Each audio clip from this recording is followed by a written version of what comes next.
deuxième leçon de ce cours de thérapie multidimensionnelle, thérapie pastorale multidimensionnelle et dynamique de Massamba Mapolo va porter sur la présentation du docteur Massamba lui-même de sa méthode thérapeutique, à savoir la psychothérapie multidimensionnelle. Qu'est-ce qu'il entend par là? Premièrement, point 1, le moi et le monde extérieur. 2 points, recherche de sécurité. Voilà le premier thème. Le moi et le monde extérieur. 2 points, recherche de sécurité ou la recherche de la sécurité. La psychothérapie multidimensionnelle part de ce présupposé que la conscience d'être envoûté et son aveu constituent pour un moi menacé et frustré la réponse du patient à la recherche de sa sécurité. Vous voyez, ça c'est très important. La prémisse, le point de départ de la psychothérapie multidimensionnelle est celui-ci. C'est la prémisse de base.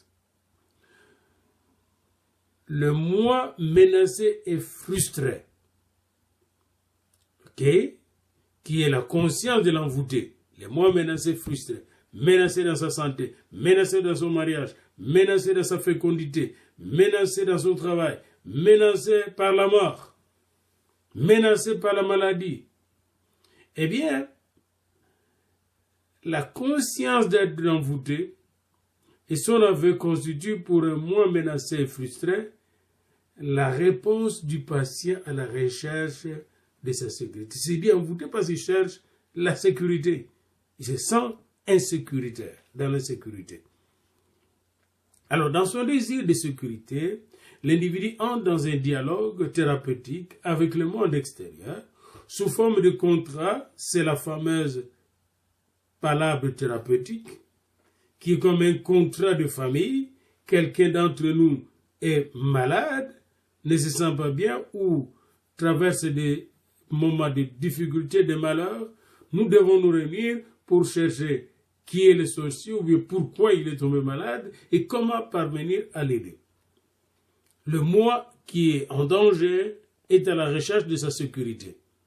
Le monde extérieur du passé se compose de ces formulations cosmologiques ainsi que des réflexions intérieures personnelles et des croyances socioculturelles. Alors, ces croyances qui sont partagées dans un groupe humain qui peut être clanique, familial, etc. C'est pourquoi la psychothérapie multidimensionnelle reconnaît l'interaction du moi et du milieu socioculturel et reconnaît l'impact des croyances culturelles et des contacts sociaux sur l'individu qui se dit envoûté. C'est à ce niveau précisément que la psychothérapie multidimensionnelle examine la prise de conscience de l'envoûtement, comment l'individu a pris conscience de son envoûtement, et quelle est la nature de sa déclaration qu'il fait de son envoûtement, et finalement, comment cette prise de conscience et sa déclaration ou ses déclarations sont en quelque sorte une quête d'une réponse sécurisante. Quand la personne vient vous consulter, elle vient chercher justement la sécurité. Elle est dans un combat spirituel pour reprendre un vocabulaire cher à un des mouvements de notre pays d'origine. Il est donc nécessaire, très très nécessaire, de comprendre le fait que la démarche thérapeutique doit consister en un diagnostic analytique. Le diagnostic n'est posé qu'après avoir analysé les différents paramètres, les différentes dynamiques, les différentes composantes du problème, tandis que le traitement est synthétique, très résumé. Nous allons faire peut-être pour cette personne un traitement psychiatrique, une délivrance, une prière, un conseil qu'il doit suivre. Le traitement est synthétique, mais la démarche pour diagnostiquer est analytique. Cette démarche qui est à la fois analytique en tant que démarche diagnostique et synthétique en tant que démarche de traitement dérive de l'expérience totale que communique le patient. Le traitement n'est pas posé avant d'avoir écouté le patient. Il faut donc être en contact avec le patient, l'écouter attentivement avec beaucoup d'empathie et écouter son expérience, écouter son diagnostic, parce que lui aussi vient avec son diagnostic, et essayer de saisir les variables de son envoûtement, les différentes composantes. J'ai eu un problème avec ma femme ne me respecte plus, elle rit de moi avec les gens de mon travail, elle a tendance à se comporter comme c'est lui le mari, et puis finalement, elle m'a envoûté parce que elle me prend mon sexe quand je dors. Voilà. Voilà les éléments qu'il faut noter de façon tout à fait détaillée. Et noter son discours, ses jugements, ses perceptions. Le traitement s'opère de façon synthétique, c'est-à-dire on essaye d'intégrer les différentes variables d'envoûtement pour restaurer la sécurité du patient. Et celui qui dit sécurité parle de l'identité. En fait, par exemple, le mari qui se plaignait qu'on n'est pas considéré comme mari, il a perdu son identité de mari. Vous voyez, et même son identité humaine. Et il essaye, donc dans cette insécurité, il y a la perte de moi, la perte du moi. La recherche est donc est synthétique, en ce sens qu'elle vise à découvrir non pas une réalité, mais des réalités, c'est-à-dire l'univers phénoménologique du patient. Quels sont les phénomènes qui entourent cette personne? Les phénomènes culturels, psychologiques, sociologiques, économiques, sexuels, etc.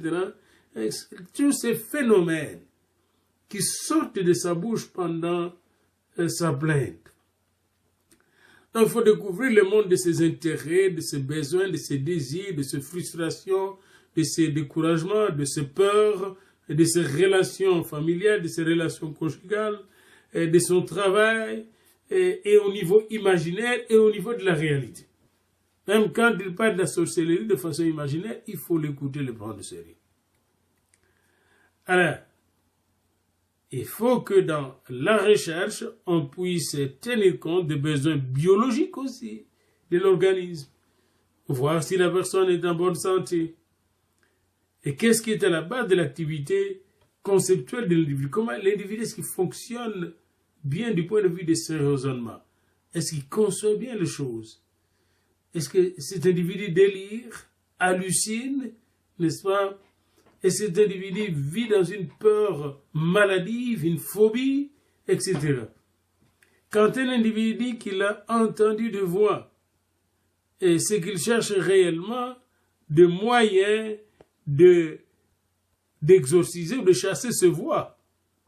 Alors, quelles sont ces voix? Est-ce que c'est un schizophrène ou un possédé? La psychothérapie globale cherche donc à aider le patient à répondre aux besoins de l'organisme tout entier, de son être biologique comme de son être psychologique et spirituel. Elle inclut aussi les principes d'éducation pour opérer un réajustement, un changement de perception et de relations du malade, de ses parents, de ses femmes, etc. Il faut éduquer la communauté. La psychothérapie multidimensionnelle affirme l'unicité du réel. L'unicité réelle du moi et la tension qui se produit entre unicité et similitude au sein des interactions humaines. Dans une société bien déterminée, le moi social est le même que le moi individuel. C'est le même individu qui appartient à un clan, le même individu est père de famille, le même individu a plusieurs femmes, le même individu travaille à telle place ou fait des affaires, c'est le même individu. Il y a une unicité du moi. Le moi social, le moi professionnel, le moi ensorcelé, c'est toujours le même moi.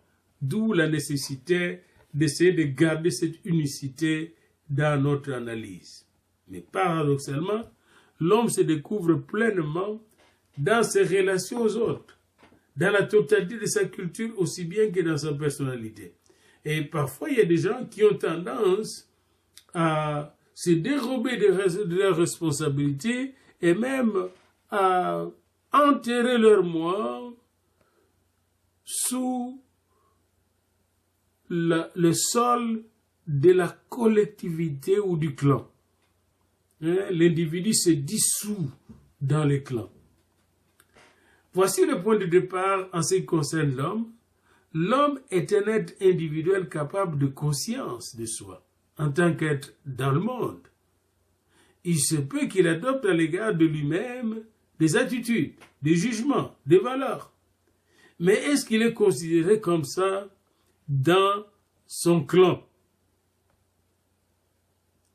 C'est pourquoi la psychothérapie multidimensionnelle tient compte des activités intellectuelles du consultant, de la personne qui vous arrive, de ses perceptions, de sa façon de dominer sa personne, de ses rapports avec son milieu, avec les gens qui vivent avec lui. C'est la meilleure source d'information que possède le thérapeute. Et elle lui sert de système de référence pour des découvertes plus poussées des problèmes thérapeutiques dans une culture donnée. C'est pourquoi la personnalité du patient est à découvrir dans les expériences vitales qu'il communique au cours des soins. Il faut tenir compte de ce moi, parce que n'oubliez pas, nous partons toujours de la relation entre le moi et son milieu. Mais qu'est-ce que le moi me communique à propos de son milieu? Est-ce que ce moi est intégré dans son milieu, ou désintégré dans son milieu, ou souffre dans son milieu, ou aliéné dans son milieu? Être aliéné, c'est perdre son propre être, n'est-ce pas? Est-ce que le moi, par exemple, qui dit dans la société que, par exemple, on dit chez le Congo, oh, les vrais enfants, ce ne sont pas tes enfants, mais les neveux. C'est quoi cette histoire? C'est quoi cette histoire? Les enfants que tu as mis au monde ne sont pas tes propres enfants, mais c'est les enfants de ta soeur, de tes soeurs qui sont tes propres enfants. C'est quoi cette histoire? On peut questionner ça. Oui, ce sont mes enfants, mais mes propres enfants sont mes propres enfants. Vous voyez, on peut remettre ça en question. La psychothérapie multidimensionnelle cherche à intégrer le monde intérieur et extérieur de l'expérience dans la conscience de l'individu, envoûté ou pas envoûté. Comment le monde extérieur s'intègre avec mon monde intérieur. Comment ma conscience personnelle s'intègre avec la conscience collective, la conscience de la société. Même, je vis ici au Canada, mais je dois être intégré dans la société canadienne. Je dois être intégré dans l'église. Je dois être intégré dans ma famille. Alors, la désintégration peut me causer beaucoup de problèmes. Alors, on constate en Afrique, même dans le village, qu'il y a une désintégration généralisée. Les individus ont tendance à fuir le clan. Parce que le problème de sorcellerie se pose là. Alors, ce problème devient un problème très, très important. Nous devons l'analyser avec beaucoup d'objectivité. Nous avons vu qu'à la mort de Maman Olangi, tous les frères, les sœurs de deux clans, qui étaient considérés comme problématiques au départ de leur ministère, sont revenus tous au salon. C'est la famille qui était là. Alors finalement, qu'est-ce qui est arrivé? Est-ce que tous se sont convertis, tous étaient livrés? Est-ce que les sorciers avaient changé? Ça, c'est une question à les poser dans ce contexte-là. Dans le domaine éthico-religieux, nous devons examiner les différentes valeurs que nous utilisons en thérapie des envoûtés. Dans le domaine éthique et religieux. Comme dans le domaine parapsychiques. Nous devons examiner toutes ces données pour voir si ces données relèvent vraiment de l'objectivité scientifique. Est-ce que nous pouvons vérifier ce que la personne dit là? C'est très facile de vérifier, par exemple, le conflit entre deux individus. Très facile de vérifier comment quelqu'un est traité de personnes dignes d'être tuées. Alors on peut voir ce moi, n'est-ce pas, de l'individu, comment ce moi est menacé. Très facile, on entend une menace, cette personne, on va la manger. Cette personne, on va la supprimer parce qu'elle est une personne qui ne fait rien pour la famille. On entend cela. Alors quand vous entendez de tels discours, vous pouvez conclure. Vous pouvez conclure facilement qu'il s'agit là, n'est-ce pas, d'actes criminels. Alors ici, donc nous devons tenir compte du moi et de son milieu, première chose. Deuxièmement, en psychothérapie multidimensionnelle, on tient compte du moi perceptif. Quand nous parlons de personnes, nous tombons dans le domaine des attitudes personnelles et des objets vers lesquels sont orientées ces attitudes. Aussi, le moi se définit-il habituellement comme une abstraction de l'individu construit en regardant des attributs, des capacités, des objets, des activités qu'il possède et poursuit. L'individu représente des abstractions par le symbole. Moi. Moi. Mais où est le moi? C'est moi ici. Est-ce que vous voyez le vrai moi en me regardant physiquement? Le moi est une idée qui se fait personne. Et cette idée de la personne que je suis est composée de plusieurs dynamiques. Cela peut être un produit de mes propres perceptions ou des perceptions des autres, n'est-ce pas? Comment on me perçoit dans ma famille? Et je vois quelqu'un qui est presque plus jeune ou de même âge que moi, mais puis c'est le neveu de mon père, il va m'appeler mon fils. Mais moi je suis ton fils depuis quand? Tu es mon cousin, tu es mon frère, tu ne peux pas me mettre au monde. Vous voyez? Mais à travers ces discours, il veut venir dominer au nom du Père. Il faut suspecter cela, nous devons être toujours sur nos gardes. Le moi perceptif ne doit pas être fondé par la perception des autres, mais par ta perception. C'est très important. Orienté d'abord vers les expériences relevantes du moi, le processus aboutit donc au moi. Le moi aboutit au moi lui-même pour se construire lui-même. S'il s'oriente vers les expériences du monde, de la culture, il aboutit à des affections du monde, de la culture du monde social. Si je me vois comme, n'est-ce pas, fils d'eux, puis de tel clan, puis de telle famille appartient à tels ancêtres, eh bien je vais aller chercher ma sécurité dans la tombe de mes ancêtres. Mais si je me vois comme un individu historique, qui s'est développé depuis la mère, je dois reconnaître la mère, le père qui m'ont mis au monde, mais m'ont mis au monde dans une ville. Et dans cette ville, j'étais associé à d'autres gens qui parlaient d'autres langues. Moi, je parlais une langue étrangère à ma langue maternelle. Puis je me suis développé à l'école primaire, à l'école maternelle, puis primaire protestante, puis primaire catholique, école secondaire catholique, puis école secondaire protestante, et à l'université, etc. J'ai rencontré des gens de plusieurs tribus. Je me suis façonné d'abord comme pédagogue, comme philosophe, et comme théologien, comme missiologue, comme éducateur, comme thérapeute, etc. Non, mon moi est complexe. Vous voyez, vous n'allez pas me définir comme moi fils d'eux. Non, je suis plus que ça. Vous comprenez? C'est important de réaliser la complexité même de notre moi. Et c'est dans cette complexité qu'il y a les mystères du moi et que personne ne peut venir saisir et contrôler. En te réduisant au fils d'eux, hein?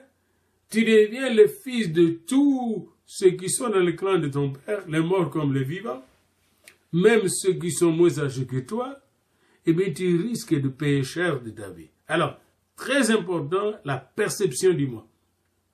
Il n'y a pas d'objet matériel qui existe sans de telles expériences. Cet objet doit être mis à nu, exploré, construit, si l'individu veut se connaître et utiliser ses capacités. Le moi qui est une abstraction, c'est une construction. L'objet de l'appréciation et de l'observation est la personne. C'est l'objet de l'appréciation, la personne. Et tout tourne autour de la personne qui est envoûtée et la personne qui est envoûte. Cette personne diffère du moi, car le moi consiste en des abstractions formées à partir de tout un tas d'objets, d'expériences que nous avons eues. Mais la personne, c'est la conscience même du moi. Vous voyez, c'est très important. La personne, c'est l'aspect spirituel du moi, l'aspect intellectuel aussi du moi. C'est la personne qui gère le moi. Le moi sans la personne est un individu qui est sans âme et sans esprit.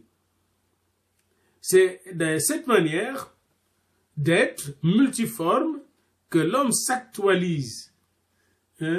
Les différentes personnalités du moi, les différentes réalisations du moi, les différentes manifestations du moi se retrouvent dans la personne, dans l'unicité de la personne qui les constitue, qui constitue ces différentes composantes pour se réaliser en tant qu'être au monde. Je ne sais pas si je me fais bien comprendre. Le niveau monte un peu. Durant donc ces premières années, l'enfant construit ces concepts que les membres de son corps et les réponses qu'il reçoit des autres ont un point commun de référence. Avec davantage d'expérience, l'enfant arrive à abstraire ce que ses attitudes et ses événements ont de commun. Il forme donc une abstraction à travers de laquelle il constitue progressivement son moi. Le moi perceptif est ouvert au changement et à la modification. Le moi de l'enfant change. On ne peut pas réduire une personne à une des expressions ou une des expériences de son moi. Le moi perceptif n'est pas constitué de façon fixe. C'est un moi dynamique, c'est un être dynamique. Lorsqu'on le maintient rigide par une organisation comme le Kindoki, on le réifie, on le chosifie, on le neutralise. Il faut le laisser se développer. Il dit, comme Massamba dit, il est modifié, poussé en avant par le moi, qui est le centre de la personne. Voyez? Le moi peut rencontrer des résistances. C'est le cas de l'enfant qui peut être empêché de répondre comme tout son corps le lui dit, à cause des menaces de parents, ou des menaces d'un serpent ou d'une crocodile dans la rivière, mais le moi opérant comme un moteur,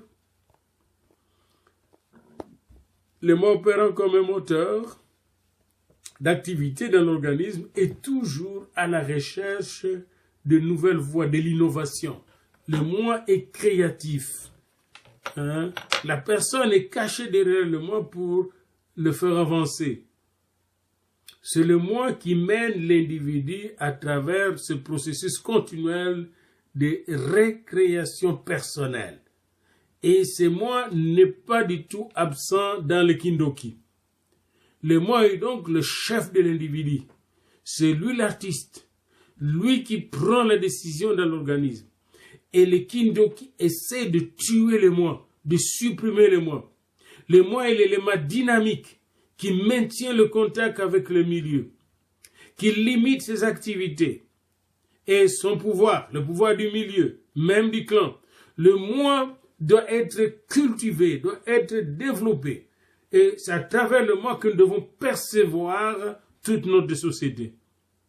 Le moi est aussi doué de résistance au changement, comme est doué de résistance à toute aliénation. C'est-à-dire Karl Marx va résister à toute forme d'aliénation religieuse, toute forme d'aliénation idéologique, d'aliénation capitaliste, n'est-ce pas, lorsqu'on détourne le salaire de quelqu'un qui a travaillé pendant tout un mois, on lui paye un petit salaire ou rien du tout.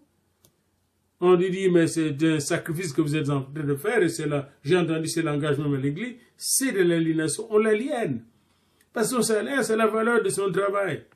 Voyez-vous, et beaucoup de Blancs, à l'époque coloniale, s'amusaient avec les Noirs qui croyaient que leurs fantômes des oncles venaient voler leur salaire. Puis à la fin du mois, ils disaient que ton enveloppe est là, mais c'est vide, ton oncle est venu tout prendre, ton oncle qui était mort.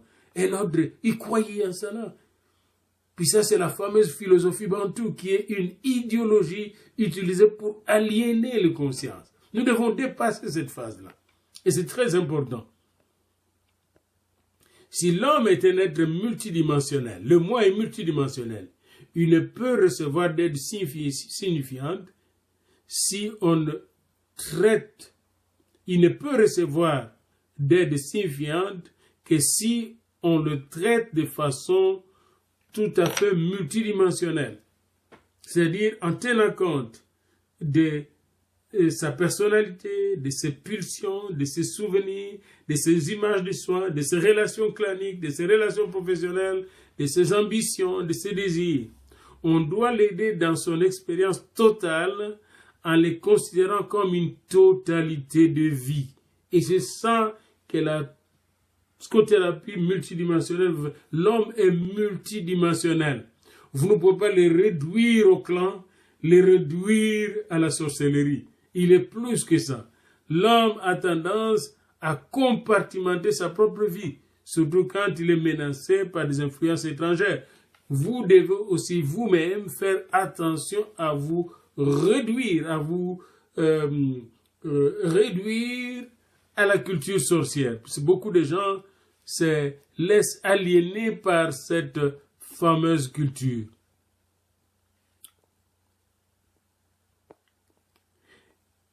Le moi fait partie de l'expérience humaine.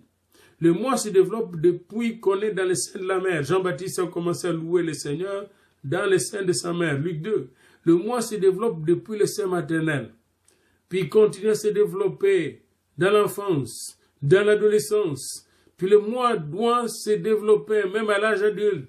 Je suis maintenant âgé de 66 ans, mon moi continue à se développer.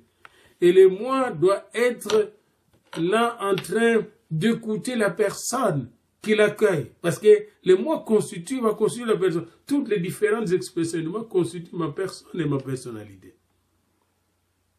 L'expérience est seulement une expression de soin. Les expériences familiales, ma famille, c'est la porte d'entrée dans le monde. Mais je ne me limite pas à ma famille. Regarde, je suis loin de mon village. J'ai créé notre village ici. Ça peut se développer un jour en grand village. Vous voyez ici, je peux créer un autre clan. Une autre fois comme Abraham qui a quitté la Mésopotamie est venu créer toute une nation. Et à travers Israël aujourd'hui, Abraham se manifeste comme une grande nation, mais aussi à travers l'Église. Il est le père de l'Église. Vous voyez? Et le musulman le réclame même comme le père. Il est le père de l'islam, il est le père du christianisme, il est le père du judaïsme. Voyez-vous, il est plus grand que le petit Mésopotamien. Et c'est important pour vous de sortir l'individu qui se plaint de sorcellerie, de le faire sortir du cocon de son clan pour qu'il puisse émerger comme une personne qui a une dimension beaucoup plus large, beaucoup plus vaste, une dimension universelle. Vous voyez? Il est donc inexact de dire que la personne est seulement clanique. Non. Ce corps, cet âme et cet esprit dépassent les clans et le monde.